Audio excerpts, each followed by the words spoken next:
Alors, nous avons fait le pari en fait de refaire toute la partie administration de l'InShare. Donc actuellement, l'interface que vous avez vue, c'est exactement la même, c'est la même application qui sert à l'administration des fonctionnalités.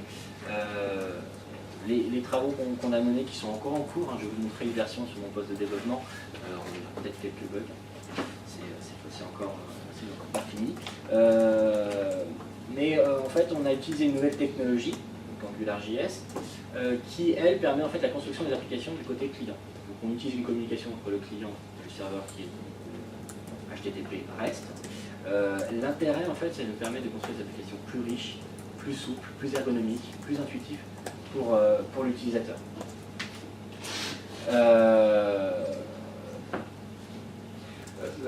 La personnalisation de l'interface, aujourd'hui, on peut développer des thèmes particuliers ou on peut modifier les feuilles de style? Oui, enfin, on peut rajouter des logos s'il y a besoin, on peut modifier le thème de l'application. Donc il y a une notion de thème comme on retrouve sur d'autres logiciels on peut modifier en fait le thème, il n'y a pas d'interface d'administration pour modifier le thème en ligne. D'accord, c'est du codage, c'est des éléments. Voilà, il faut juste prendre l'application et modifier les éléments qu'on a besoin. Alors l'idée c'est de sortir l'application d'administration. Donc actuellement vous avez donc, toute l'application monobloc et donc là nous sortons l'administration sur l'application Angular JS.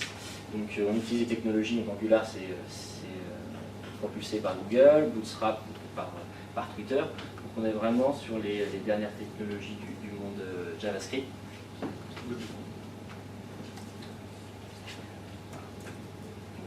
L'idée, c'est une communication via l'API à chaque fois. Donc l'idée de la refonte, c'est pas forcément une réécriture complète, c'est de réfléchir sur l'ergonomie pour améliorer l'usage de l'administrateur actuellement dans la configuration, dans l'administration des différentes interfaces. Donc les différents domaines, on va dire, impactés, pour ceux qui connaisseraient l'application, sont la gestion des domaines, les fonctionnalités et les modèles de notification.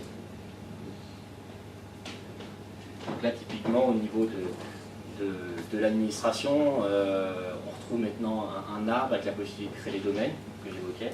Donc vous avez votre domaine racine, et après vous pouvez créer autant de domaines que vous voulez à ce niveau-là, un domaine invité et des sous-domaines. Donc après, c'est à vous d'organiser comment vous voulez structurer votre LibShare.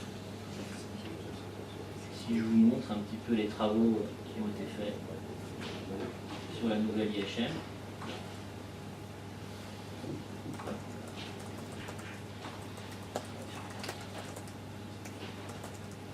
Toute la partie administration peut être préparée dans les configurations qui peut après être déployée. Non, c'est stocké en base de données en fait. Puisqu'en fait la configuration se fait par domaine. On ne pourrait pas, si imaginons qu'on ait une solution qu'on veut déployer sur plusieurs instances complètement différentes, avoir un espèce de fichier de configuration standard qu'on a préparé, puis qui après pourrait être déployé. Ça. Non, on peut utiliser un script avec, les bases, en base. Ouais, vu qu'on a une API en fait, l'API Web Service.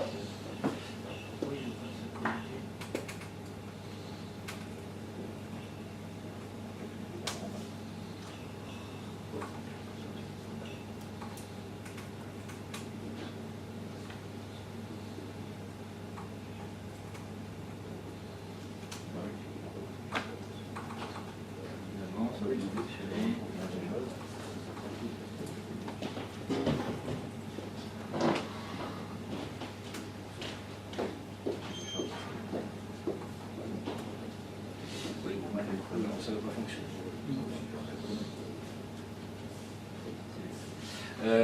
Donc l'idée de cette nouvelle interface, en fait, c'est donc justement de découper la partie administrateur, pouvoir tester en fait les évolutions qu'on est en train de mettre au point pour pouvoir après réécrire l'interface utilisateur avec justement une gestion plus ergonomique des partages, pouvoir départager un fichier. Les nouvelles fonctionnalités en fait, qui vont suivre du fait de cette réécriture, c'est l'invitation de dépôt et la demande d'invitation de dépôt. Alors, l'idée, c'est de ne pas créer un compte invité quand quelqu'un veut déposer un fichier, mais plus lui envoyer une URL, un peu comme une URL unique, mais pas pour télécharger, mais cette fois-ci pour déposer.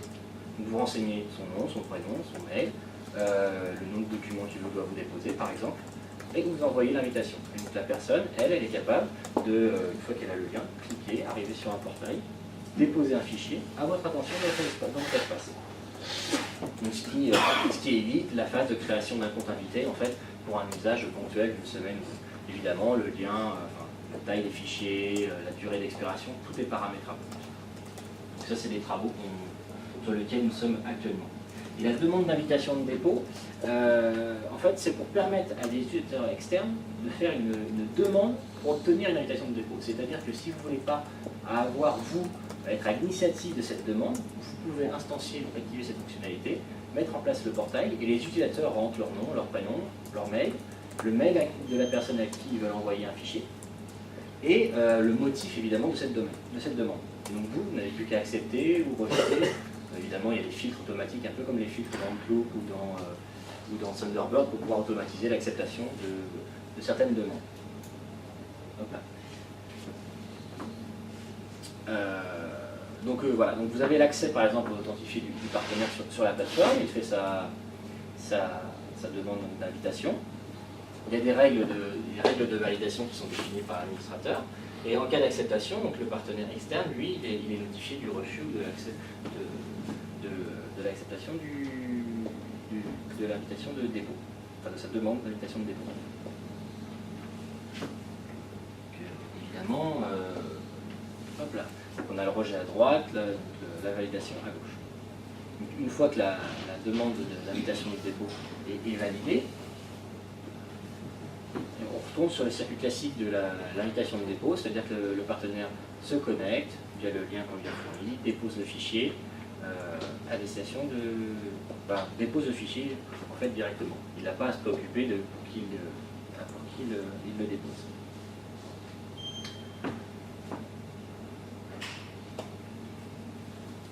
Donc les documents qui sont en fait déposés par les utilisateurs externes apparaissent dans votre espace personnel, puisqu'il faut son adresse.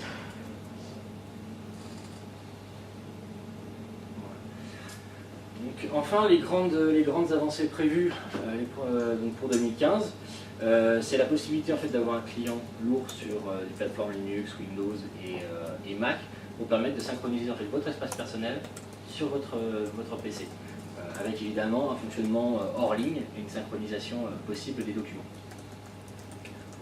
pour pouvoir être plus mobile. Et comme je le disais précédemment, donc de pouvoir aussi également réécrire donc, cette nouvelle interface utilisateur, justement en prenant en compte les différentes remarques que nos clients ont pu faire, comme par exemple paramétrer la durée des comptes invités ou pouvoir départager. Donc il y aura évidemment une réflexion là-dessus pour améliorer l'interface actuelle de l'ICHR.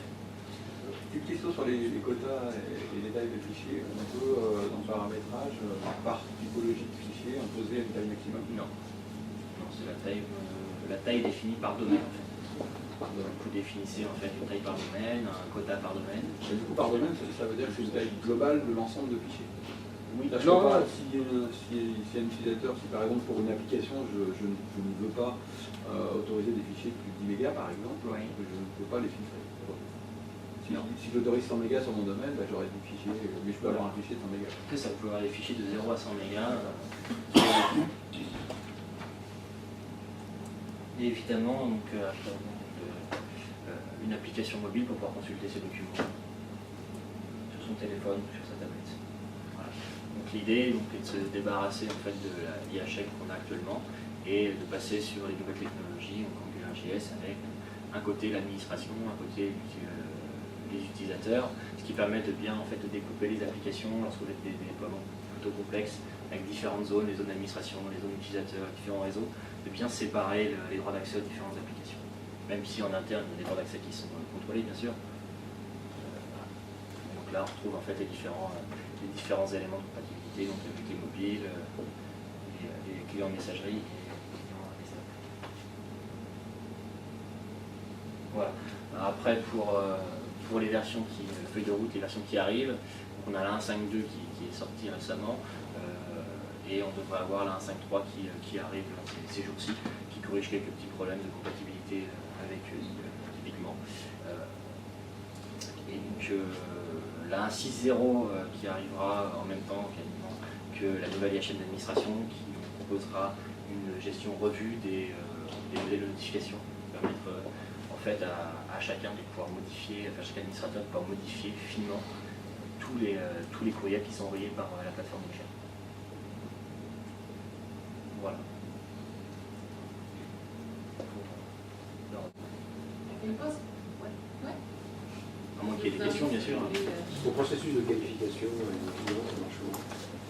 Le processus de qualification. Oui, les produits, comme vous les sortez, vous les qualifiez en interne. Oui, on les qualifie en interne. Les bêta-testeurs. On n'a pas mis en place de cercle de bêta-testeurs actuellement. On a donc une qualification qui est faite par l'équipe de vécu en interne, et après donc, les produits sont publiés donc, sur notre site. Mais le client, dans son déploiement, procède généralement à une recette évidemment du produit, il nous informe des potentiels problèmes qu'il pourrait rencontrer. Mais c'est vrai qu'on n'a pas fait de diffusion privilégiée en fait, avec des partenaires qui pourraient tester en avance de phase la solution. Mais c'est pas exclu non plus. Ouais. Sinon, qu'est-ce que vous proposez pour les fichiers sensibles qui doivent être traités par exemple? Alors, nous, on propose du chiffrement symétrique. On suit le standard AES-Script qui est disponible sur le site aescript.com. Donc, il y a un client lourd qui existe sous Windows, Linux et Mac qui permet de chiffrer sur le poste client. Nous, dans l'InShare, on propose le chiffrement et le chiffrement sur le serveur. Donc, potentiellement, si l'utilisateur n'a pas envie d'installer le client lourd, il peut déposer le fichier sur l'InShare, le chiffrer, puis le partager. Et donc, la personne qui recevra le fichier aura un fichier partagé. Il n'y a pas possibilité d'avoir des espaces qui sont par paramétrage sécurisés, c'est-à-dire qu'automatiquement les fichiers seraient cryptés dans le Le chiffrement étant symétrique, il nécessite en fait une intervention de l'utilisateur pour qu'il rentre le mot de passe pour le protéger. Il ne faut pas de chiffrement asymétrique avec des clés potentiellement.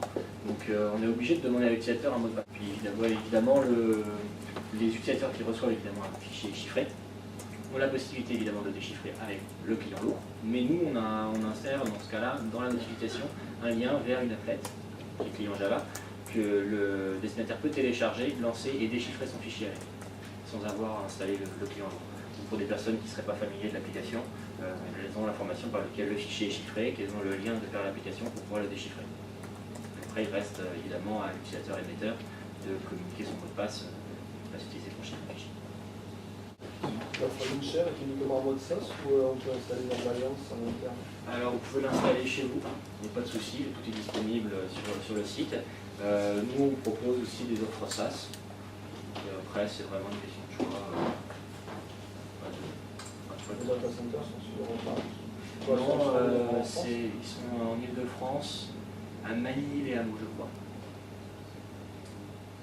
Donc ça reste, oui, les données restent en France justement. C'est tout l'intérêt des solutions comme l'InShare par rapport à d'autres solutions du marché, c'est qu'on garantit que nos données restent en France.